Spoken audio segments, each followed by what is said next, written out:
Good evening and welcome to All for United on a weekend. United have somehow navigated their way through the fourth round of the FA Cup. It wasn't vintage United, I think it's fair to say. So we've got loads to delve into and loads to get stuck into here, I think. But we've got a good panel to do it. Andrew Wall, how are you doing, buddy? It's been a while. Yeah, so all good. So 2 wins for United this week in the FA Cup. So can't complain. So looking forward to the scenery we get in the draw tomorrow. Yeah, can't complain. A win is a win. I'll take that at this stage. Daz, how are we doing? Good. I'm absolutely good, to be fair. Obviously, we got the win. And nothing cheers you up than seeing Liverpool's quad and real treble going out the window, innit? So it's all good. Yeah, just a nice little cherry on the top of the weekend cake. That was Liverpool going out a little bit, doesn't it? It really does. Matt, how are we doing? Yeah, I'm all right. Just reiterating what the two guys have said already. It's just nice to see a double United win this weekend, and like I say, seeing Liverpool go out in the cup was just a bonus. So yeah, can't really complain this weekend for a change. Yeah, nice to get a United win, isn't it? So let's get into it. So starting 11, Dorgu is in the 11. Andy, what did you make of that? Was you happy to see Dorgu? Maybe not as happy to see him on the right, but what did you make of it? I was a bit surprised. I thought, wonder if he'll start, and then I was like, oh, Dallo's on the left and Dorgu's on the right. I was like, yeah, it was a bit of a, let's say, I was thinking, what's he doing there? But so we spent most of last year without a left-footed defender at fullback or on the wing-back, so we were worse off for it. So Dorgu arrived, we're supposed to solve that problem, given Cameron's team needing a physical and defender who can progress the ball down the left flank. But let's say it was a whole question, why was he warming up at right wing back? But I think probably the reason why Cameron did that as well was probably to coach him a little bit through the game as well. So it was just getting used to. So maybe he will switch. To him back to their left back as well. Yeah, you could see that as well, couldn't you? During the game, you could see Amarin really coaching him, as you say, through the game. I mean, within the first minute, he gave away. I think he felt tomorrow in the 60, but after 10 minutes, he looked like he was getting it into more. He was progressing well. Him and Amar was starting to link up well. Yeah. Just in the attack at most of the first half, it was more geared towards the right hand side, not the left hand side. And I'm just thinking if we could have just got it going the left side as well. But yeah, but as I say, for me, he had a real good start. As I say, I was a bit surprised, he was hooked at half time, but as I say, we can all be managers in the stand, and as I say, he's paid to make the decision. So slightly bizarre decision, but let's say compared to Dallo, Dorgu did all right. So it's a shame it only lasted 45 minutes. But let's say he's got a week now between, next game against Spurs. So hopefully we'll get a full 90 next week. Yeah, there'll be plenty more of Dorgu, I think, to come. Matt, Mainu started again in the 10. Was you happy to see that? Bruno again starting a little bit deeper. Was you okay with that? Yeah. Well, yes and no. I think a lot of it. I think what Amrim's trying to do now. I think after the first initial weeks he was there, he was sort of toying around with the team quite a bit. I feel like now he's trying to. Now the transfer window's closed. There's no speculation of who's going, who's staying.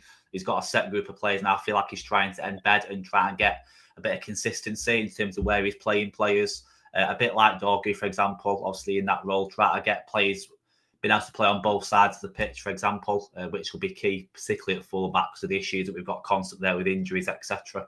But in terms of Mainu, I wasn't overly surprised. I feel like he's just trying to get him used to a more attacking role. I'm not quite sure he's comfortable with him being more defensive, and I think he has said that previously as well. I think it was after was at the Palace game when he was asked why he was playing so high up the pitch. So I wasn't overly surprised. I do, in a weird way, kind of like Bruno a bit deeper at times, because he is one, he can get the ball turned and he can pick a pass. whereas we haven't really got many other players that can generally do that as well as Bruno in the midfield. So yeah, wasn't always surprised, and I thought he'd done a good job, to be fair. Also, it's going to take a bit of getting used to, because it's a position that he's not generally played in. We do tend to see him a bit deeper, sort of like dictating the play a bit more. But no, I think considering he's played there a couple of games now, he's done okay, to be fair. Yeah, I think that's fair. Sticking with Mainu, Daz. So he's played in the 10. We've obviously seen a few games with him next to Ugarte. Do you think there's a place for Mainu in this 11, or do you think we're still trying to find where he best suits the system? In this particular system, the Amorim system, because I actually didn't think he was that bad of a centre midfielder under Eric Ten Hag. Obviously, there's been a slight shift in the system, and I think the number 10 role does suit him better in this system than it potentially did in the last system. At the minute, I'm going to be honest with you, he's the one player in the team, and I'm not singling him out in a negative way, but he's the one sort of player in the team that you look at and you think he's not quite got a position within this team yet. You know, sort of know your centre-backs are, your wing-backs are, your number 10s are. He's that one player that you don't really know how he fits in this team, but you know he has to somewhere, because he's such an important player for the future of Manchester United, you know, the next 4, 5, 6 years, that you know that he needs to be in this mix. I think I'll stick with what I've been saying all along. I still don't think he's ready to be started in this Man United team. The fact that he is just shows how, I suppose, poor we are in midfield. I think the main issue that I've got with the starting lineup is we're playing a similar starting lineup in every game. You know, sometimes Mainu's a bit further back, sometimes Bruno. It is switching them and nothing's changing. You've either got to stick with one and say Bruno is now a centre midfielder till the summer and Mainu is now the number 10, and let them have time to sort of find a bit of form in that role. When you're constantly swapping them, they're not going to find a rhythm. Or you completely, without changing the system and the formation, you make a gamble and you see, because I mean, we had this conversation and you said no, but at the minute, nothing's changing. Can Casemiro come back into this team and play with Ugarte, with Bruno? And does he fit the role better than Mainu? I mean, he's not going to fit it perfectly. His legs are gone, but maybe he feels it better than Mainu short term. Yeah, I mean, time will tell. I mean, I think Casemiro's legs are gone. Personally, I don't think he just slows it down in there for me. But yeah, so the first half sort of kicked on. It was a bit slow, wasn't it, Andrew? It was a bit backwards. It was a bit lethargic going forward. You could hear the crowd getting a little bit annoyed when it was in the final third, but it was them getting passed back. But what did you make of it being there? It wasn't the most exciting watching the crowd. It's like a shocking first half, but then we've not been great all season, so it's nothing short of abysmal. You know, just continuing our concerning form at Old Trafford as well. So we failed to register a single shot on target in that first half. So we're just getting more and more restless. We were, and you know. And at some points, we're getting a bit angry with what we were seeing as well. And obviously, players are starting to make errors, and then we're getting, you know, on their backs for it. But, you know, the midfield looks disjointed. You know, even Bruno was like, I'm struggling here to, you know, make it any influence here. You know, and our attack is looking like with Hoyland. I'm just thinking that you just need something or a goal or some kind of confidence, because it seems a bit shot at the moment with him. So, the only bright spark of that first half was Dorgan. He was probably the best player of the first half. And I said, Leicester, the way we're playing Leicester, you know, I thought Harry Winks was running rings around our midfield. He was taking a little bit of the mick out of us all. So, and they deserved their opener as well. So it was just and seeing the creativity. It just made it a painful watch. And it's like, as Ruben said, we're having to suffer, and we're suffering in a lot of ways. So it's just needed a bit more in that first half, and it just just a lot of things have got to hopefully start improving. But yeah, it's a tough watch at the moment. So we'll stick with you, Andrew, on this one. being the sort of, you obviously go fairly regular. There's an issue at Old Trafford, isn't there, at the minute? There seems to be an issue with what's happening at Old Trafford. Amarin has said in the past, the stadium feels a little nervy. With the Leicester game, that portions of the crowd are booing them off. Do you see that sort of firsthand? Does it? I mean, it comes across on the telly a little bit, obviously, but when you're there, you can kind of soak it in just that bit more. Does it feel nervy? And it obviously looks like it's kind of passing over to the players, with them being a little bit nervy, maybe not wanting to risk too much in case they lose possession or what. Yeah, I was going to say, so when things are not going right, you are going to get a bit restless. So I know we'll speak a bit about when we go into the second half, but it got more and more frustrating. I was like, just move, just give your teammates an option to, start. Yeah. I said to somebody who next to me, I said, I know in game, 90 minute game, you can't go full pelt, you can't, otherwise you'd be like, there are points in the game where you're going to have to slow it down and just, just a bit more control. But, you can put like a good 10 minutes together of good attacks and like, get in front and, really impose yourself on the opposition. But it just, sometimes you just see the players walking or passing it from side to side. And I was like, I think one point in the first, I was like, oh, it's going to go back here to this player, to that player. I was like, just look forward. I thought the goal's that way. It's not behind you. Just like, it's just say, Old Trafford's, it's a frustration with the players at the moment, not the manager. I'd say we were singing Ruben's name throughout the 90 minutes. It's just, we just want, and the players, they know they need to do more. It's just not clicking in the right places at the minute. That's all. Yeah, I mean that's fair. I mean, Matt, the first half, obviously, as Andrew says, it's not clicking. We're going backwards a lot, and we could all see. I mean, we said in our sort of WhatsApp group, it was fairly sort of dire, wasn't it? It's just not the United way, is it? I mean, as Andrew says, the goal's the other way. So there's a massive generation of us that are used to United being on the front foot, being the team in the ascendancy in games. It's taking some real getting used to, and it, as being on the back foot like this and us playing that way. What did you make of it? It's a tricky one. Like I say, it's been happening for quite a while, and it's not like a new thing with this team. It was even happening even under when obviously Ten Hag was in charge. There was quite a lot of the same sort of side-to-side passing, playing it back needlessly, and just really slowing the game down. And I feel like, I don't know what Andrew thinks, obviously, because he goal pretty much every home game. I feel like at the minute, there's something about Old Trafford, the team just don't seem to, I just don't know what it is. Like, away from home, exactly, that's what I mean. So you see like the Arsenal game and even Liverpool, you could even argue in the league, even though we didn't win the game, the level of performance and just the general play just seems a whole lot different to what it does at Old Trafford. Whether that's a pressure thing, because Amarin keeps getting asked about it quite a lot after games as well. Is it to do with the crowd getting on the players' backs? But that you wouldn't think that should actually be a thing, because you think the players would want to then try and flip that for then the fans to give them something to cheer about. It's a hard one to put your finger on. It's just unnecessary. I'd probably say a lot of the backwards passing. You just think you can see a pass on the TV, even you can see a pass that they can make forward.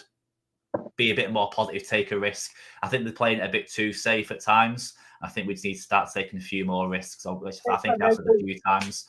We need a few more Brunos in the team that actually will take a risk, because everyone's far too passive at the moment, especially, like I say, at Old Trafford.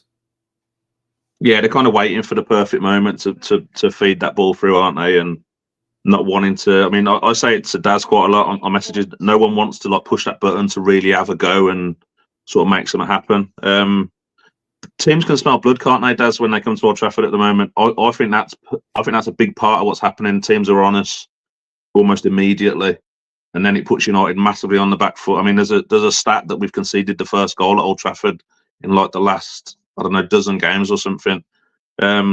What did you make of that first half performance from us? It's what we've seen all year. If we're honest with ourselves, it's a sort of, and I know we're going to discuss Ruben Amorim later on, but you can see that these players are coached. You can see that this is the way the manager wants to play, and I think I hate to refer to it as this way because it's been 10, 11 years since we've seen it. It's not the Old Trafford way. It's not the way Manchester United, especially a lot of us fans that grew up watching Alex Ferguson play exciting football and fast for direct stuff. So a lot of the fans I think the fans are now just fed up with seeing this sort of football. Unfortunately, and I say this unfortunately for Amarim, is that this is the way he wants to play. Maybe the passes are going to be more consistent. Maybe they're going to be more accurate. But this is the way he wants us to play. And if people are not happy with that, that's not going to change in the next 3 years. If anything, the football, the fluency of it is just going to improve when you improve the quality of the players. Obviously, there's been times this year, especially in the big games. Did you get any of that, Andy? No. Really Those damn quick, fat fingers again. I hit the wrong button. really quick. I'm basically just saying you can see that the way that this is the team is being coached to play. This is the way Amarim wants his team to look. The only difference with time and better players is it'll be more fluent. You know, it'll be more accurate in the passing. But we are going to be playing the sort of football that if we don't get the attack first time, the ball is going to come all the way back and we are going to build up again. And I think the idea behind the play is we build up once and that leads to a goal. And if it doesn't, it comes back and, you know, you build it through the stages again. I'm not a fan of seeing that with any manager. I think there's been times this year, especially at the Liverpool game, the Arsenal game, the Man City game, where we have played a little bit more direct, we have played with a little bit more confidence, and we have played on the front foot. And this team has shown two things. One, they prefer to play that sort of football. They're more confident playing that sort of football. And based on the big games where we played that sort of football, this team is a top 4 team. And I justify that because of Arsenal, because of Liverpool, because of Man City. And we didn't play that defensive back pass rubbish against them 3 teams. We didn't play it against Everton when I think we played 3-0. We was quite direct in that game.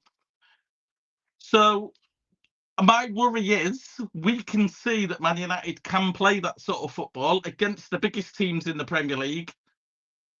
Why doesn't the manager want to play that sort of football, especially when it's evident the players can't play the sort of football that he wants them to play?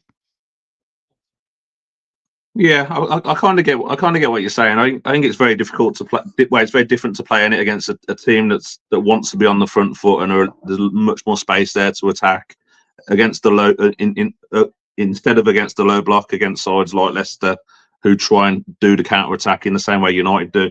I mean, I'm not a psychologist, but I'd be really intrigued to know what impact it has on players, you know, playing negative football, because that can't do good for their confidence. I think players want to be, you know, when you see like a couple of times this year, Spurs in the cup when they got absolutely battered by, was it Rotherham? I can't remember.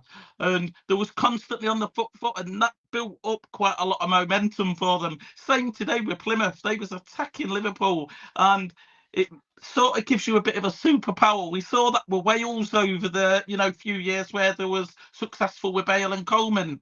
They find that confidence through playing positive football, and it has, I think, has a mental impact on the team. But obviously it's the other way. When you're playing negative football that's constantly passing the ball back, you're then not getting the results. You're then seeing the fans are fed up, the media's at you, and it just all adds to, you know, the pressure that it is being at Man United. Yeah, I think you're right, but I think we've said it on past shows. I think it boils down to a lack of quality, really. We're getting into good positions, and yeah, I really do think it's as simple as there's a lack of quality there, and I think they're that sort of low on confidence now that it just shows in each performance. And teams are smelling blood especially when they come to Old Trafford. We must be one of the easiest teams to play against because we're very easy to get through. We're very sloppy at the back, and I think that showed a little bit in the Leicester goal, Andrew. Ugarte just gets caught on the ball. It's just a very sloppy goal to give away, isn't it? Yeah, well, I know I know on the side, but it was just right. If I remember, he saved it with his feet. Yeah, he got like, it was like, you kind of needed to push it out and away, not. He's like literally into the path of a decode over a read. And it was like, yeah, the easiest tapping he could ever find. So just like the defense wasn't switched on, but he sort of, our frustration, I could say our frustration in the crowd is it went longer on, we hadn't scored. It's probably transferring the players, and then we sort of like, I don't say you know, was always going to concede, but it was just like, sometimes like waiting, well, there's going to be a mistake somewhere and we're going to let a goal in. But fair play to Leicester, they, you know, they're having better of the play, and as I say, and sort of having free rein, you know, with their passing in the midfield as well. It's like they was breaking us apart, and I'm just like, it's like United was showing no fight, and I'm just like, as the game's going, I was like, move, show some fight, give us something to, you know, believe in. And just like got more, yeah, so frustrating. And I just think fair play to Rudy, set up Leicester, and that's how the way that he did. And I just thought he was coming here to, you know, take the win off us, and you know, but it's just, yeah, plaudits to those Leicester players. As I say, they played really well out those 90 minutes and probably deserved a lot more out of it. But as I say, we'll discuss what happens at the second half. But yeah, it's just United defensively at the moment. It's not there at the moment. But yeah, it's one of those. It's hard to really add anything, isn't it, to that first half, because it was so shit. We just weren't. Probably we saw a goal, and but it wasn't the end we wanted it. That was the unfortunate thing. Yeah, I think we were getting outplayed pretty much all over the park, weren't we? Not one shot on target in that first half, Matt. Like, it's a real problem. And does that land on Højlund? Does that land on the creativity? Does that land on Amorim tactics? Because we're not creating chances, are we? I think it's a bit of everything. I don't think you can necessarily pinpoint it down to whether it's the coaching or the players. I think a lot of it, like you say, it's just a complete lack of quality and maybe confidence as well, you could argue in there.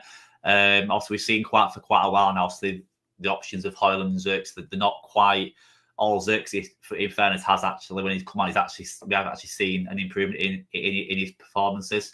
But yeah, just, I don't know whether it's just lack of quality, but I think a lot of it's confidence, because we've got quite a lot of young players as well. Obviously, Højlund and Xerxes are quite young. Xerxes is quite new to the league. But then if you look beyond them, who else do you see really scoring the goals? Maybe Ahmad maybe chips in with a few goals here and there. Garnacho maybe get the odd one. But other than that, I don't really see anyone that stands out that'll score you. I don't know. We've not got anyone now that's going to get 20, 30 goals a season at the current moment. Whether that'll come through time, I don't know. I just think it is a lack of quality, personally, because it's happening game after game as well. Do you think if it was a coaching thing, would Amorim pick up on that and find a way around it? But it's the same patterns every game and the same struggle game after game. Even away games like against Arsenal, Liverpool, we sort of scrape the odd goal here and there, and that's sort of scraped through a little bit, as good as the performance was.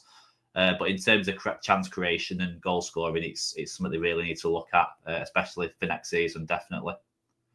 Yeah, I mean, what can Amorim do really from the touchline? Do you know what I mean? What can he do? He can only go work with what he's got.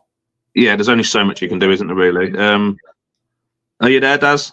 Or are you there? No. All right, we'll go to you then, Andrew. So Dorgu's hooked at half time. What were your first impressions of him? Do you think there's the signs of a player there? I like the fact that he looks like a big lad and that he wants to get stuck in. I like what I saw from that little cameo. I thought he was probably our best player in that first half. Yeah, I was going to say, I was a bit, because when players came out at the second half, and I looked around, I was like, well, Garner was coming on, and I was like, well, he's come off, and I was like, still good, and I was like, okay, I was like, he was probably one of our best players in that first half, but I say, Dorgu had plenty to offer down the flank, you know, see, Amorim and Ahmad both offering him suggestions when, you know, Dorgu could come into the central areas and offer underlapping runs into the final third. So And it was no surprise the majority of our attacks in that first half came down the right-hand side. So, Dorgu and Ahmad were looking to double up on Leicester's Luke Thomas. Did it work? Kind of, but say Dorgu was hooked at half-time. I think he had about 47 touches on the ball, but just with our slow and sterile possession continuing, it's just hopefully with Dorgu coming in now, that'll solve some of the build-up issues, but at the moment, it's the midfield where we can, where they can receive the ball from the one of the back three on the half 10, and then I don't know whether Mainu's rolling to the number 10.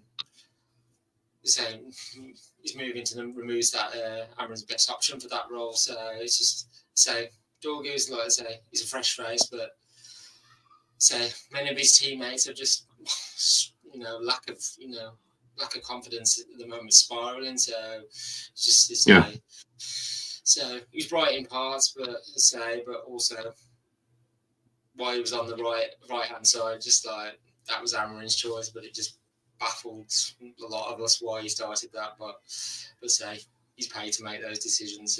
But he brought Garner on in for him, got Garner and then changed the game as well. So swings and roundabouts at United. Yeah, very true. So Daz, Dorgu the first half. Why did Amarin start him on the right and not on the left, given that Dalot has had his problems on the left? No, because I don't think the manager's going to play him on the left. I think the manager's signed him to play on the right, and I don't think he's better than Mazraoui or Dalot. I think he could be, but right now there's nothing that indicates that that's the case. If you're going to play him on the left, then 100% I'll see him on the left, because I think when he had the ball, he looked really excited. He wanted to do something with it. His pass accuracy was 82%. Defensively, wasn't very good. He lost the ball 10 times, and he didn't make one single tackle, according to the official Man United stats. I don't know how accurate that is, but obviously didn't make a lot of tackles. But then you can't criticise a player that's been played out of position. I don't care what Amarim said after the game about how he can play on the right. I mean, according to the research I've done this week, he's only ever played on the right twice in his career. That doesn't make you a right-sided player. That probably just means he covered on the right for whatever reason. His old club. But he's a left-sided player. You can't it's hard because he's looking at him. He was really quick. He wanted to be progressive with the ball.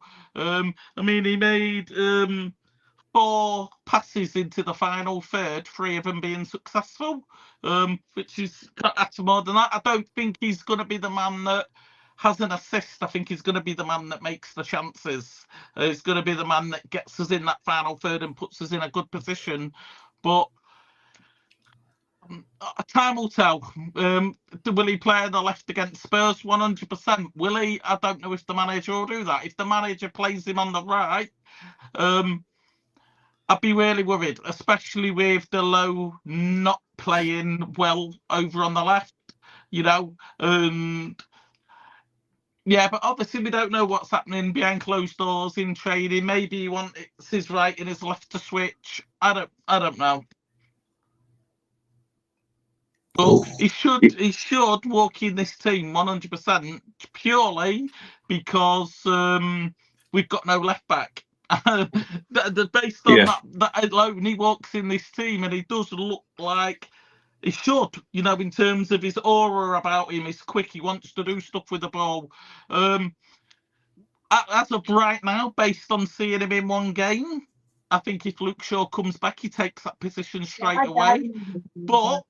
But give him a few games, because you can't expect a player to come in, especially in such a broken, struggled team, and look better than Luke Shaw in one game, especially when you've played out of position.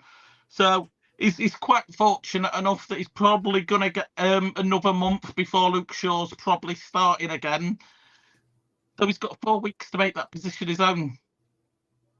Yeah, Luke Shaw, I think you got more chance of having Santa at left back for a sustained period of time than Luke Shaw, to be honest. So I think there's a position there. Box makes an interesting point here, Matt. Why don't we play Garnacho and Ahmad as the wing backs to be a little bit more attacking? I mean, is that half of our issue at the moment? Because it feels like a 5, doesn't it? At the moment, it doesn't feel like we're playing 3-4-3 or whatever it is. It feels like we're playing 5 defenders. It's interesting. I think when he first come, I could be wrong, but I'm sure he started off with Ahmad playing a lot more as a wing back initially. I think from the Ipswich game onwards, I think he was playing there for the first few games. I can understand why he could do it in terms of going more attacking, but then I suppose you lose the balance, the defensive side of it as well. And as we can see, the defence is already struggling at the moment as it is anyway. So does then it compromise the defence for then being a bit too attacking?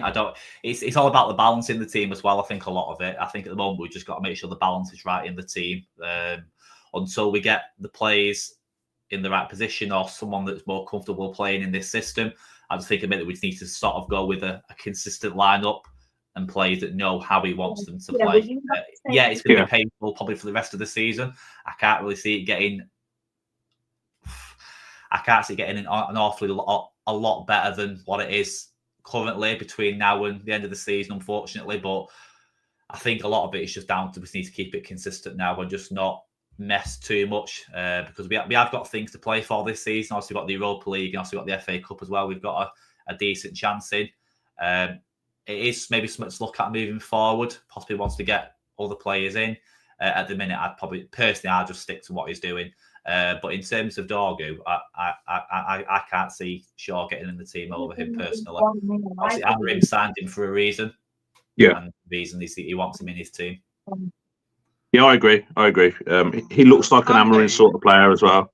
Sorry, Daz, go on. Can I just mention something about when you asked the question to Matt about playing the 5 at the back? I think it's important as well for some of the guys in the chat to remember at the minute we're playing left and right wing backs, sorry, left and right backs, and then naturally want to play as part of a back 4, not a back 3. So this is why we see them doing more defensive work than going forward, because that's what they're programmed to do. Whereas obviously if we looked at Dorgu against Leicester, most of his game was in the final third naturally, and this is why he probably committed no tackles and he lost the ball 10 times, because he's not a defensive, he's very much a wing back, which is more of an attacking player than it is a defensive player. So maybe to get away from the whole idea of playing 5 at the back is maybe just enough time for him to bring in, a couple of wing backs in or defensive wingers that can just play that a little bit more naturally. Because like Matt said, sometimes you've got to play players in the right position and let them do what comes natural. Unfortunately for players like Luke Shaw, even Militia when he played Delo and Mazraoui, they're very much right and left back. So naturally, that's the position that they're going to be drawn to be playing a different system, especially for some of these that have never played in a 3 at the back system. It's really difficult. It's a different game completely. If anything, you're the most important people on the pitch because you've got to play both roles. Yeah, I think you both make good points. To be fair, I think Matt's spot on. I think the fact how open we are defensively, I think playing the sort of slightly more defensive 5, it's a juggling thing, isn't it, with him at the moment, and he's got lots of balls in the air, as they say. We won't go there. So Garnacho comes on in the second half. Is he better off the bench, Andrew, do you think? Is he more impactful off the bench? The other question would be, can this team do without Garnacho at the moment? I mean, he's become a key part of the starting 11 in recent weeks, and Amorim's been praising him for adapting to the demands of his system, and he has impressed in those games. And this match once again showed the value he's bringing off the bench. And attack was nowhere. Well, it wasn't anywhere in the first half, and Matt could argue much didn't change in the second half either. But it was it was kind of just directness that you just brought some more dynamism to the attacker. Say you repeatedly just like when they got on the ball, just like I'm going to go direct and always trying to reach the byline, and Dalot was trying to do a bit of an overlap as well, to give Garnacho a bit more free rein in the wider areas as well. So say it was at some point it was starting to knock on the door as well, and it's just like soon was hopefully going to get that door fully wide open so we could get a goal or two. So, but for me, yeah, Garner, he was another winner throughout the that night as well. So, say he was given man of the match after the game as well. For me, there was two other players that were probably did well as well. So that was Dorgu and Xerxes when he came on. His cameo was good as well. So, but yeah, so it's just game changer is what he was. So the influence led to the equaliser, and also he won the free kick to get the winner as well. So, Ruben made the right, as much as he replaced Dorgu came off for him.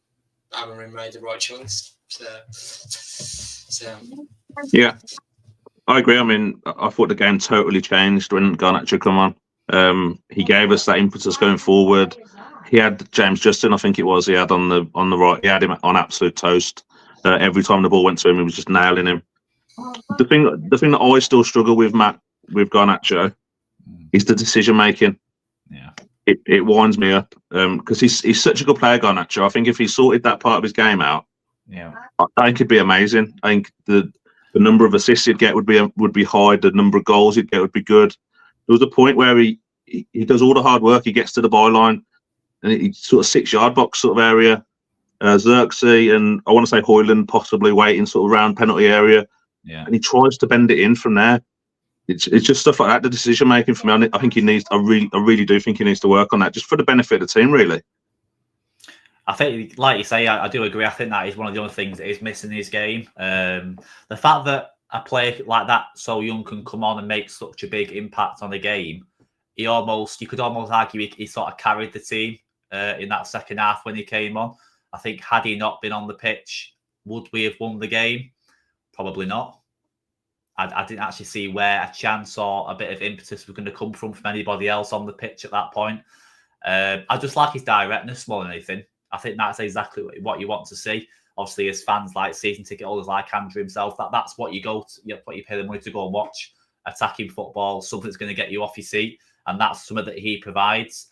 Whereas a lot of other players, maybe obviously Ahmad as well, obviously he's another example that does exactly the same. But you need players like that in your team, and the difference he made when he came off the bench the other day was unbelievable. Like I say, the ball across the box was it for Hoyland initially, and then Xerxes put it in. Just little things like that, getting to the byline and putting the ball into the box and actually causing problems for the defence. It's just something that we didn't have for at least 60 minutes of that game until he came on and obviously made that difference. So, yeah, his decision-making, you could question it, like say simple things like taking shots from silly angles and rather than playing the simple pass. But that will come with time and experience, like I say. But for me, at the minute, he's one of our most important players personally. Yeah, I agree. I mean, if there was a player we needed to keep hold of in January, it was probably Garnacho, weren't it? So Xerxes comes on, Daz. And as I've said to you many a times before, he does a lot more than Hoyland. He offers a lot more. He's better on the ball. He gets himself about there. And he scores an absolute scorcher, don't he? 5 yards out, the belter.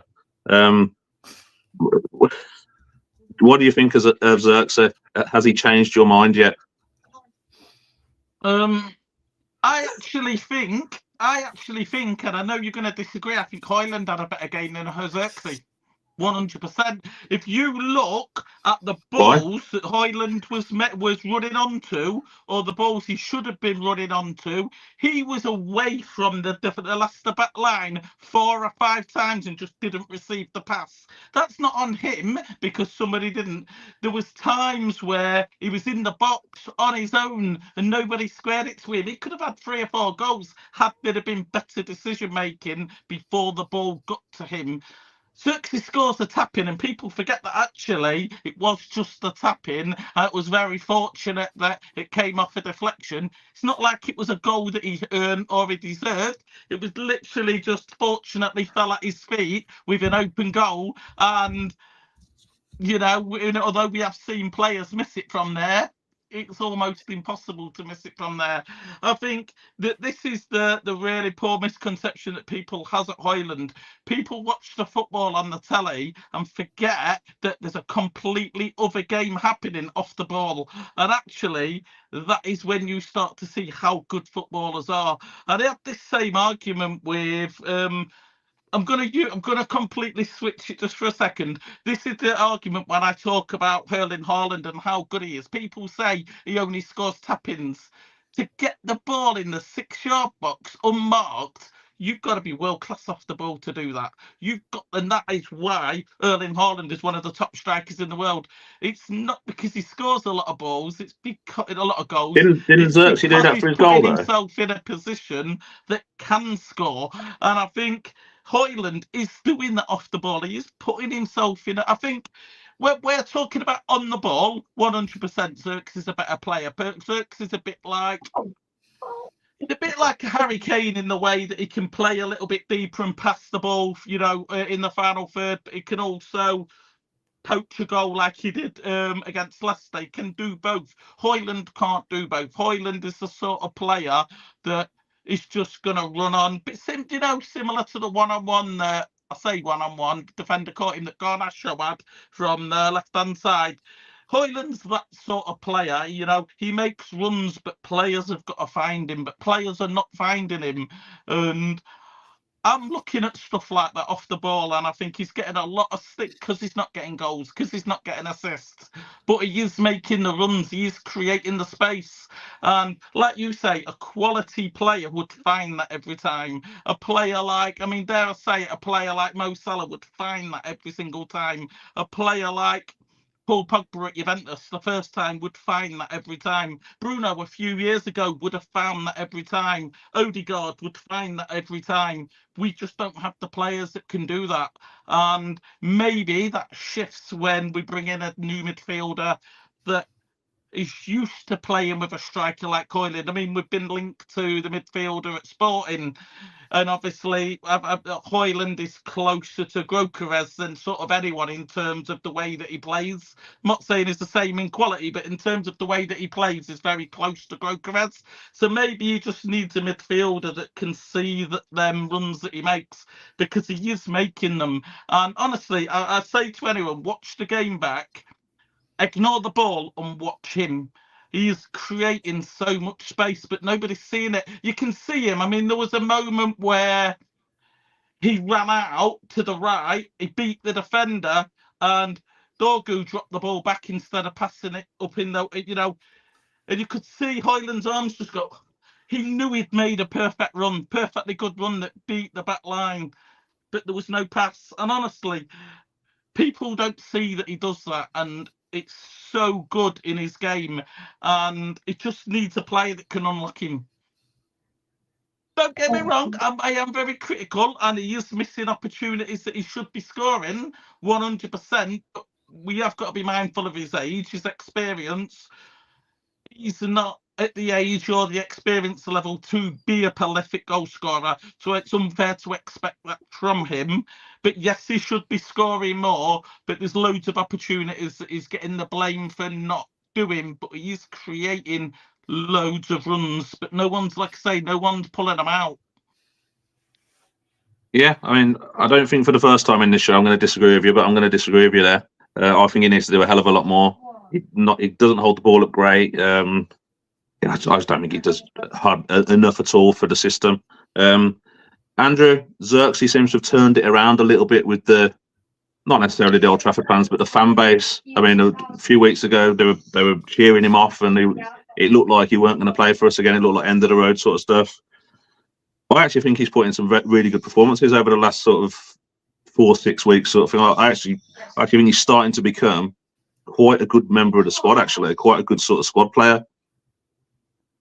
Yeah, I was going to say, obviously, whether he was going to sign a striker or another striker in the January transfer window or not, the current forward line, they've got a big opportunity now, and Xerxes grabbed it with both hands on Friday night. So he had about 26 minutes on the pitch. So not only scored, but he looked sharper, quicker than he has in previous weeks. So hopefully that means he's turned a corner. But just literally when he was getting on the ball, he's like looking to like pass and move and get into the positions as well, and say holding up the ball as well. So if you compare that to with Højlund, Xerxes was putting his name in the headlines, whereas you could almost argue Højlund's almost his position in the hierarchy is starting to drop. So with Højlund, he was disappointing on Friday night, and he had the fewest touches of any player despite playing the whole 90 minutes. Højlund, he offered less than Xerxes. The game showed it, and if Xerxes carries on performing the way he is, then he's got to start stepping up. I get Daz's points. There are times he's getting no service from the players, but there was a number of times in the game at Leicester, his first touch, the ball went away from him, and like, you've just lost the ball. So, and sometimes he's got his back towards the goal and has a defender on. Sometimes he seems more looking at what the defender's doing on him, and I'm just like, you be the strong one, you muscle them off. And whereas a lot when we're putting longer balls in, Xerxes, he'll get up and put the get a header on it, whereas Højlund seems to be, backing into the defender, and just like, you can go up for the ball as well. It's just say Højlund, he's getting frustrated as well. There was points, I think there was one point where we were on the attack, and I thought Højlund there was literally nobody standing in the centre of the box, and I was like, Højlund, you should be there. He kept coming, because he's not getting the ball as much, he keeps coming deep, trying to receive the ball and trying to get us, turn it around, get us on the attack. But I just think with Højlund at the moment, just to say, maybe scoring a scruffy goal will get his like last season. He went so many games, and then that game against Villa on Boxing Day at Old Trafford, just it fired his confidence through the roof, and he went on a good run, and then had that slight injury, and then it's curtailed his form. But with Højlund at the moment, it's almost like reverse of Xerxes. Many weeks ago, with Xerxes was having a bad run with form. Now Xerxes coming to a bit of form, so just need them both to sync together and start, so they've both got big opportunities to start scoring some goals and hopefully firing us up the table. Well, there's a position there to be had, isn't there? If one of them can nail it down, there's a position there to be had. Rashford now at Villa, so we didn't bring anybody in. So it's like, well, we're now relying on you both and others, helping him to give you the service in the attack as well. So we want you to start scoring. That's where we've lacked the most this season, scoring goals.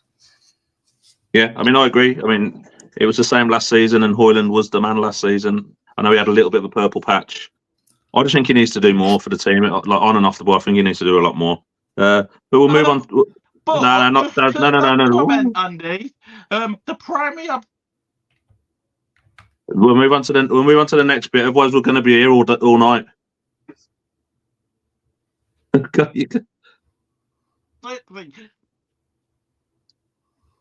So we move on to the winner, Matt Maguire's winner.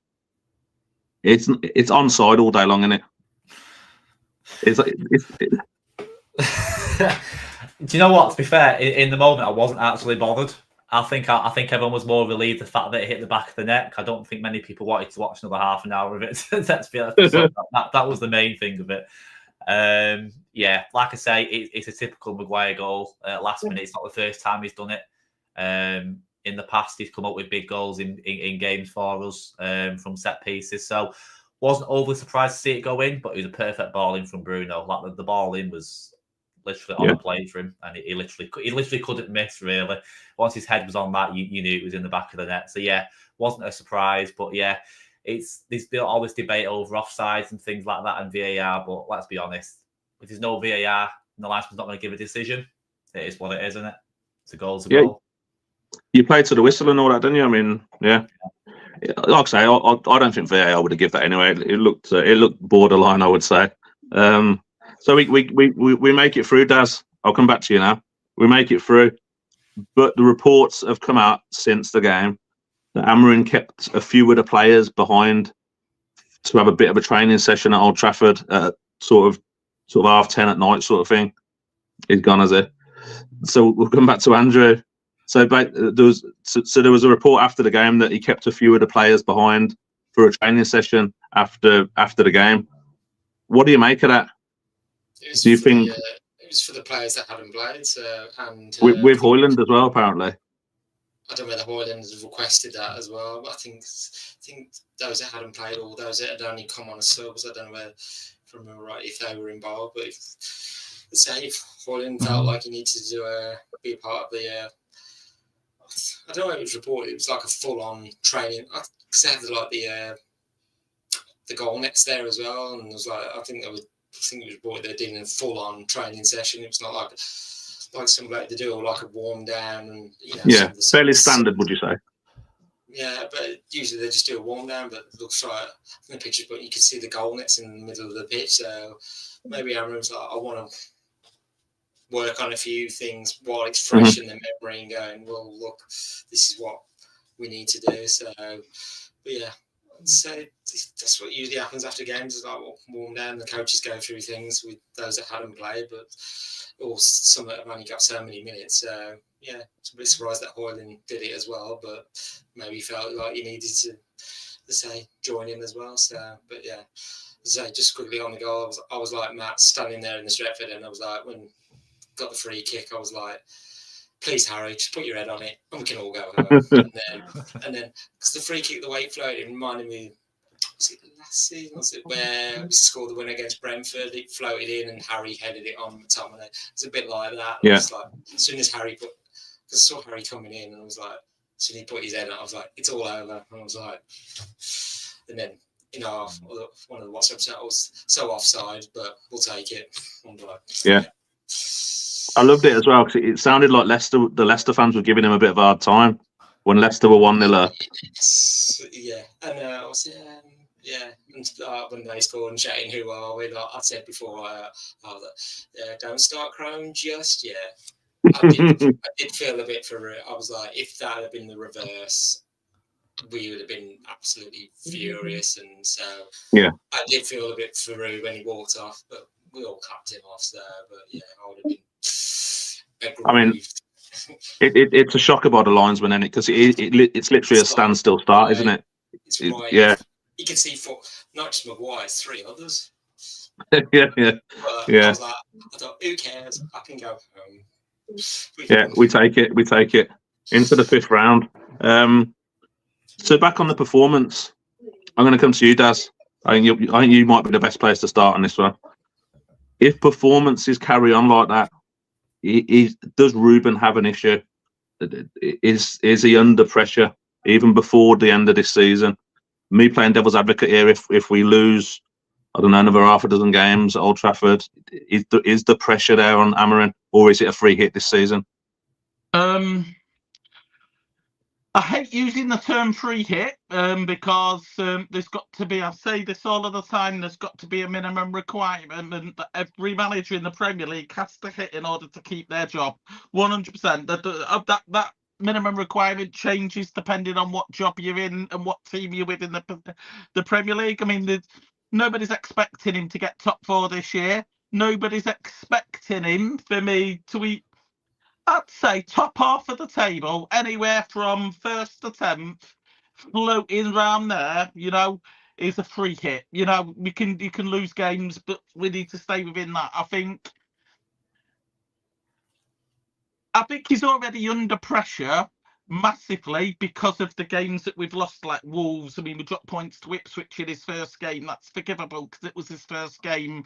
But there's been teams that have really given us a spanking on the pitch that are massively below us. Even though Man United are a crap team, you could say Man United are mid-table. These teams are still below us that are giving us a spanking. There's teams that we're beating, a bit like Leicester yesterday, that maybe Leicester didn't deserve to lose that game, especially with the way that it was decided with the goal.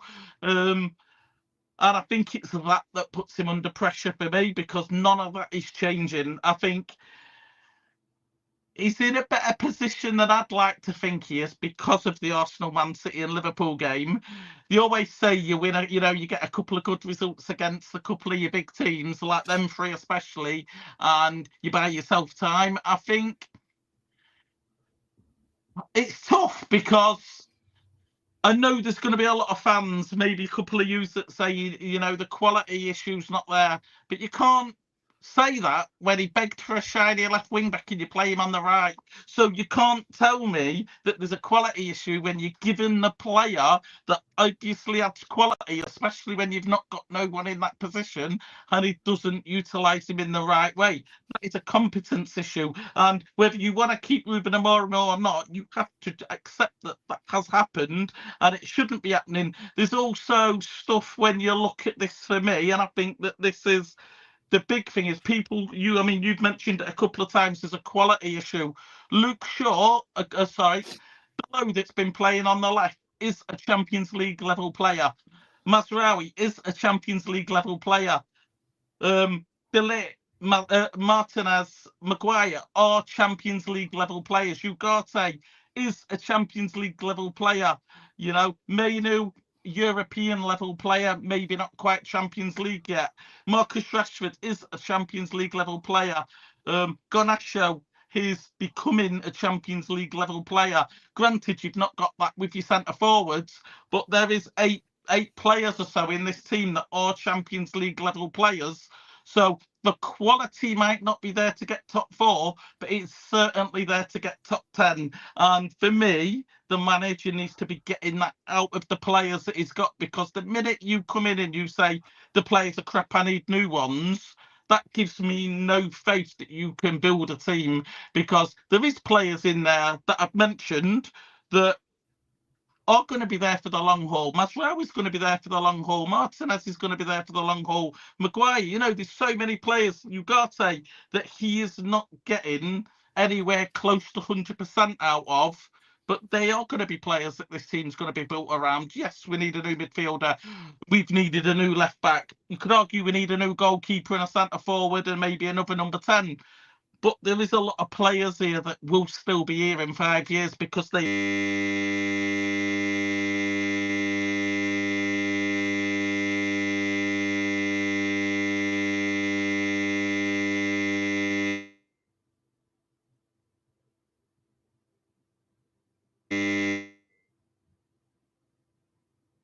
So I was getting a mad noise from Daz then. Yeah, I was. You're muted. Okay, yeah, we can't. You're buzzing, Daz. You're buzzing. Let's give it one more go. Yeah, you're buzzing, man. Could you hear that as well? Yeah. I could hear it. Yeah, I thought it was my headphones. I thought my phone was knackered then. I thought my internet had gone. I thought, oh god.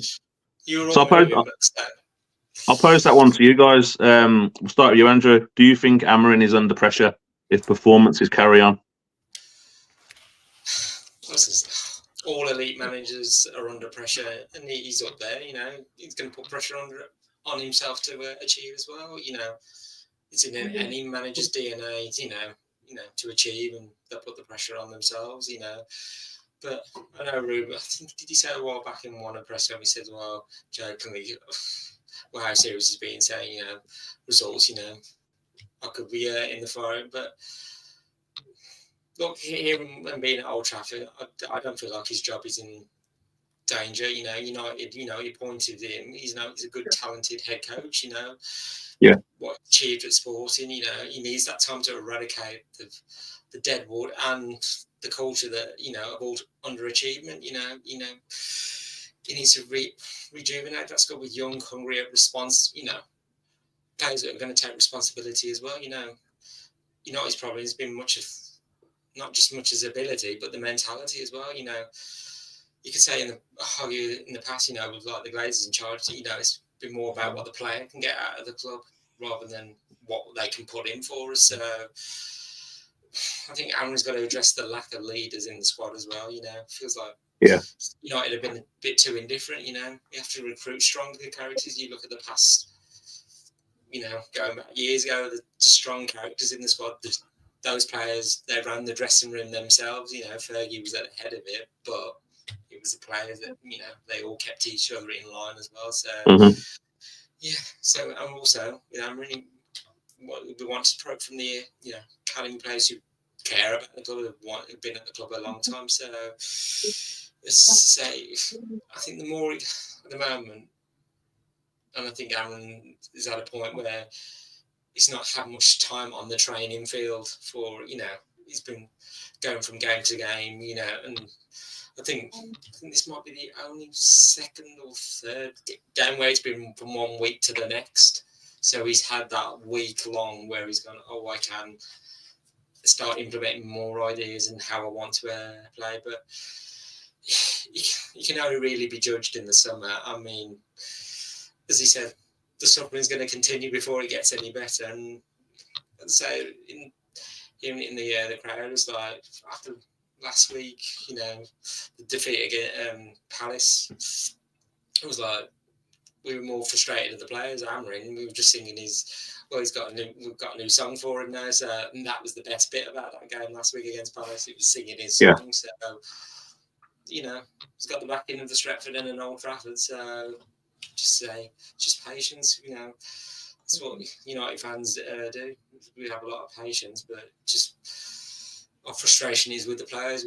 We know you can give more, we want more, but it's what Ruben and his system wants and what he's trying to do. Some of those players are not going to be here to be implementing that for him. So, but yeah, under pressure in his own sense, but at the moment, not from us fans. Yeah, I think you're right. Matt, do you have anything different to add? No, pretty much the same. I don't see how they can judge him on this season, especially obviously you got to look in January with quite restricted financially as well, so they couldn't really strengthen to an extent. Obviously, they brought Heaven in, and obviously Dorgu's come in, so they've done a few bits of business. Obviously, he's got rid of a few on loan, which I'm guessing probably will become permanent probably in the summer. So yeah, I think he just needs time. I think you get rid of him in the summer and bring someone else in. It's like rinse and repeat. You're in the same situation all over again. I said at the start, I think Amarim, I think he will be the one. I think he'll be the one to actually come in and do a job and do something with the squad. I think he knows what needs doing, which is the most important thing. I like the way he comes across as well, like how honest he is. Maybe you could argue he's a bit too honest sometimes in what he says, but it is quite refreshing to see. We've not had a manager like that probably since Fergie. Obviously, Mourinho was quite vocal, but probably in the wrong sort of way when he was up to the point of upsetting players. But for me, he just needs time. You need to give him at least a few years and then really judge him once the squad's how he wants it to be. Yeah, I think that's fair. I pretty much agree with what you both just said. You talk about the sort of transfer window that we've let a few players out on loan. Do you think the club has done enough to kind of, not to help him, but do you think they've left him too short by letting Anthony go, Rashford? I'll pose this to you, Andrew. Do you think the club maybe should have done a bit more in that window, or do you quite like the fact we've kept our powder dry, as they say, until the summer, or did we need something? Probably, and Aaron said it, we don't want to be making the same, like the situation with the forwards. I said earlier, Xerxes and Hoyland have been given a big opportunity now. Rashford's gone out on loan, Anthony's gone to Betis, and it's like, we didn't want to, if we tried to get another forward in, like the years past where we have, and clubs have known we've been desperate, and that's been, so we're not repeating that same mistake again. And I just think let's wait till the summer for it. I think the two players we got in, like getting Dorgu in, looks good so far. Getting Aiden Heaven in now with Martinez's injury, Heaven's he's been brought into the first team. He's not going into the under 18s or anything like that. He's first team. So with Martinez's injury, it's kind of like, well, at least we've got cover for that area as well amongst all the other defenders. So it's time for those other forwards, to step up as well. So I just think, we didn't make the mistakes of the past. So I just think we can get to the summer. So going forward now, I just think, well, pretty much forget about the league season. Are we realistically going to reach, Champions League qualification? I don't see it. So the route for that is probably the Europa League, and we've looked we didn't lose in the league phase of that, so we could potentially go all Yeah. the way and win that, or win the FA Cup again, which would be nice. So, or if we did start climbing the table, then we could finish within, like last season, within the top 8. So you think, well, from where we stood, you know, we think, well, as long as we are seeing improvements. But yeah, the transfer window was all about someone. So we've been sailing close to the PSR. So as much as you know things are being changed for it, or where's the money going to be? So we're back in more in profit. You know, what's the gym decides to do next is the question. Yeah, I mean, if the reports are to be believed, that the aim for January was to sign a left wing back and to sort finances out for the summer. And you know, if that was the aim, then they've done that. What did you make of what we did in January, Matt? Were you happy with that? I mean, I know there was massive talk of that Tell from Bayern, but it felt like quite an expensive deal when all the sort of like 10 million euros for a few months, and I was quite glad that we walked away from it. To be fair. Yeah, it kind of felt like one of them deals where he was going to come short term, just to buy it, so Bayern could put him in the shop window, essentially send him off to another club, give him game time for them to then sell him.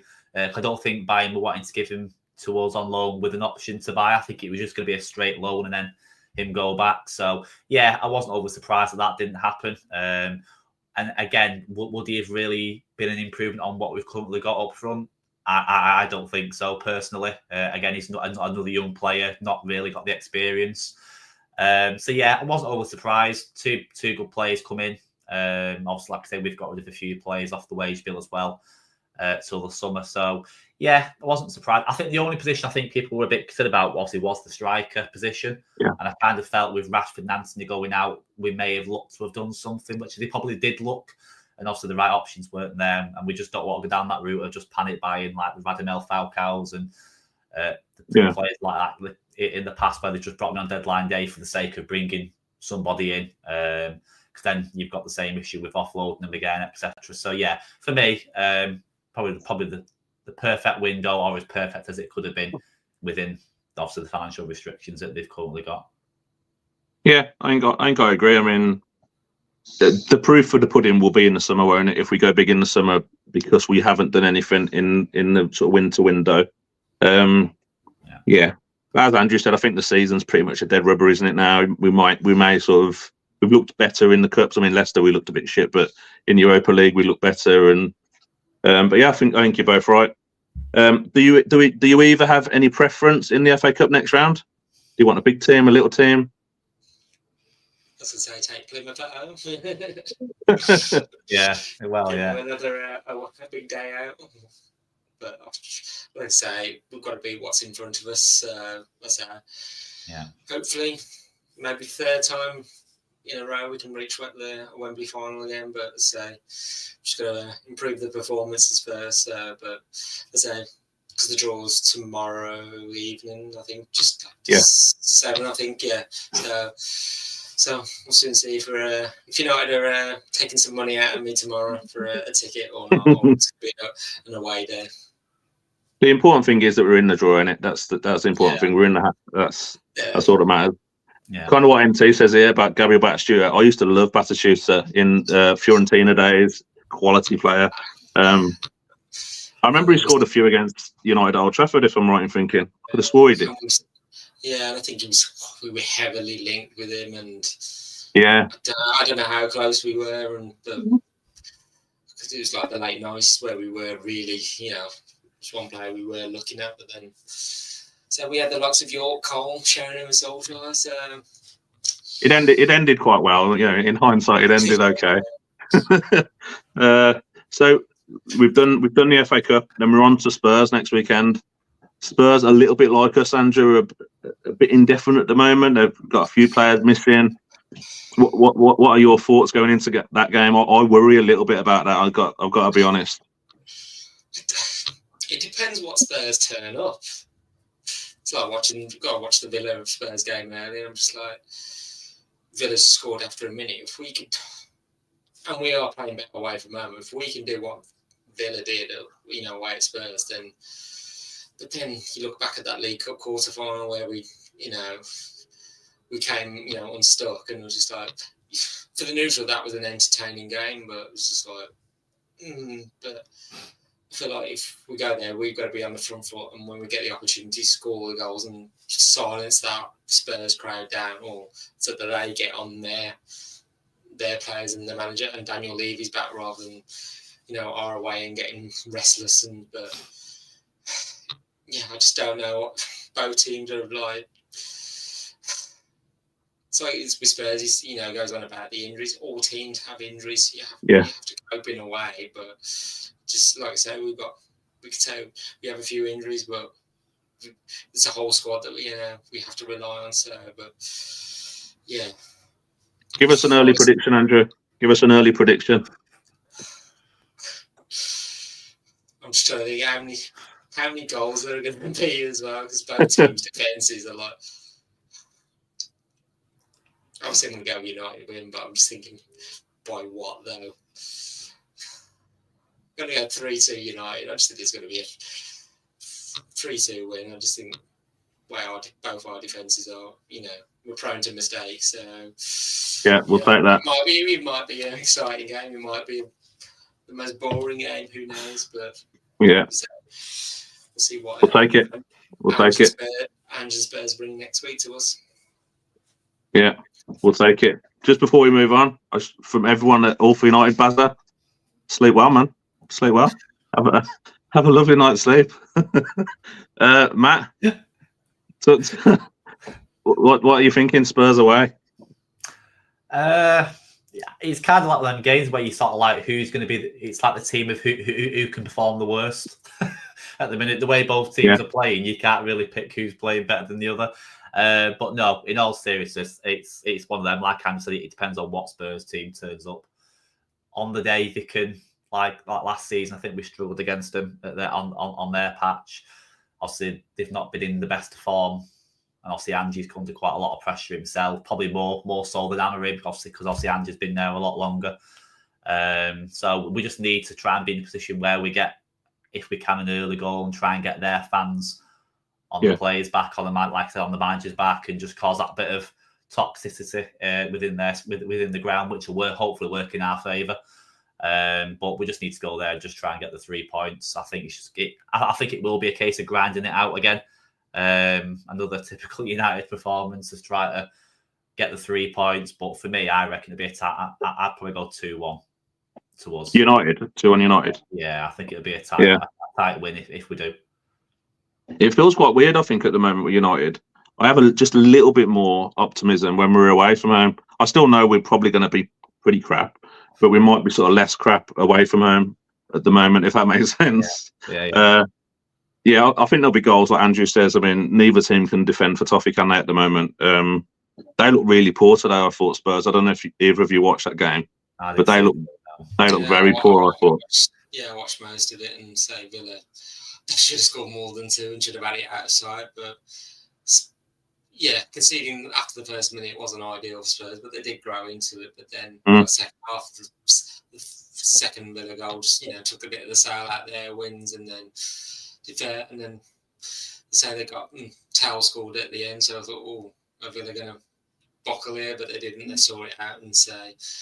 Rashford made his debut for Villa. He did all right. I was like, So everyone was saying when that picture was released, him in the Villa top, and it was like a few of the Villa friends I know said, "What have you done to Marcus Rashford? He doesn't look right." And like today when he came, it looked fresh. It was like pressing. I was like, "That's what we've been wanting." But let's say it's a new start for him, so I just want to see him, getting back into some form. So whether it all goes well at the Villa and he stays beyond, stays there foreseeable, and so, or whether he does come back to us, who knows? But say I can only wish him all the best. It was like sad in the way it's all ended, but I say, as he said, well, if he stays at the Villa after the end of the season, so he'll say, I'm going to have no hard feelings leaving United.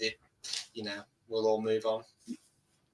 Yeah, I mean, I'm pretty much like you. I have no hard feelings for him. I hope he does well. I I'm quite glad we've not had any sort of Sancho-esque sort of cryptic tweets come out about having a dig, and I'm quite happy with that. Do you think he'll that'll work in his favour, Matt? That Villa are a little bit more on the front foot. They're very attacking, aren't they, Villa? Yeah, I think he just needs to find a way of getting himself back into form. And I think that's probably the perfect place for him to obviously try and do that. Obviously, in the way that they play. I think at the minute with the uncertainty at United in terms of the performance and the inconsistency, I don't think that'd help someone like Rashford in that regard. So I think Villa's probably the perfect place for him to go, even if it is just for the short term and then he comes back in the summer, who knows? But yeah, no, I do agree. I think the way Villa play, I think it will suit him down to the ground. And like Andrew says, we just want to see him get back to the player that we know he is, and just show everyone exactly what he can do. It was sad the way it ended, but ultimately it kind of in the end it had to be done for his sake and for United's sake, unfortunately, as sad as that is to say. Yeah, I think it's fair. I think it was the best for everyone concerned, I think, and everyone moves on, and we wish him well. Not too well, but we wish him well. I think that kind of ties it up for us today, boys. We've covered Leicester, we've covered Spurs, we've covered Amrin, I'm not sure where Daz has gone, but cheers, Daz, for being on the show tonight. I'm not sure what's happened there. But yeah, where can we find you, Andrew? Where can we find you? Obviously, there's my X handle, and obviously can you see some of my ramblings on Stretford Paddock as well. So I've got to get back to writing something on there as well. So hopefully see something up there soon. Lovely stuff, Matt. Where can we find you? The handle's just at the bottom, which I don't generally use as often now. But yeah, like I say every show, to make sure you're following All for United. We've hit 1.7k now followers on there. So yeah, just keep it going, hopefully. Try and hit 2k soon, fingers crossed. Definitely. And the same with the YouTube. Hit the subscribe button if you haven't. Hit the like. It all helps it go there into the universe, as I say. But yeah, United into the 5th round. Unlike the Scousers. But if you listen to the Scousers, it's only the FA Cup, and they don't want it anyway. We bloody do, I tell you. Look after yourselves, guys. Take care of yourself. We'll see you next weekend. Up the Red Devils.